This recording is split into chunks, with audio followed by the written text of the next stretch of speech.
Hi, it's Don, and welcome to my first video post. Title of this post is Carafe or Teeth Stained Index. At my kitchen table I sat, dinner before me, with a trusty glass of Pinot Noir wine and the decanter that contained the red enthralling fluid for the better part of 2 hours. Then I noticed something.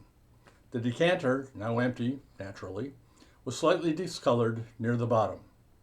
That's not necessarily newsworthy, but then I thought about the times I had a bigger wine in the decanter, that big Napa Cab or Italian Barolo. I recalled that the stain was much more pronounced and maybe even contained a bit of schmutz at the bottom as well.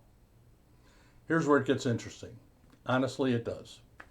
I started to think about how some red wines can stain your teeth much like the bottom of a decanter.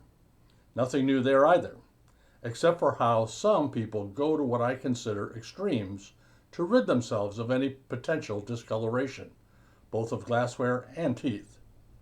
It did dawn on me that maybe we could create an index of sorts to tell wine drinkers just what to expect as to their teeth discoloration and what that said about the wine.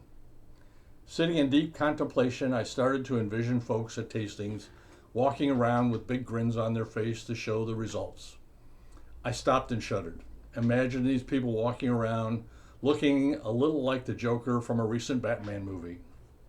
I decided then and there that the index was a bust. Discolored teeth or glassware index, not going to happen. For me, I don't worry much about either. I know how to properly clean my glassware, and I'm just lucky to still have my teeth, most of which are still original. I have known folks that are fastidious about brushing as soon thereafter when consuming red wines.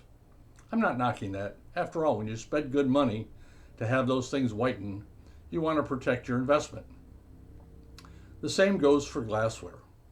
Much has been written about the correct way to extricate those nasty stains. Most recommend that you avoid the dishwasher altogether. From there, your main option is hand washing. Again, most tell you to avoid any dish soap. It has a way of sticking to your glassware, which can really mess with your next glass of wine. Think tiny bubbles in your wine, and I'm not talking sparkling wine.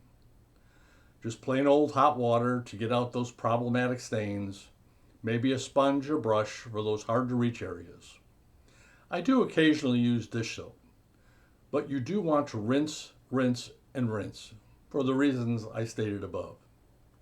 Returning to the people portion of this discussion, it got me to thinking, do folks bring a toothbrush and toothpaste with them to tastings? Methinks they do. I rarely run into that problem as I don't leave the house much. Toothbrush at the ready at any time. It has to be a hassle though, but you do what you gotta do. There you have it. Another of my posts on insignificant information derived from my mind that knows no boundaries. Cheers.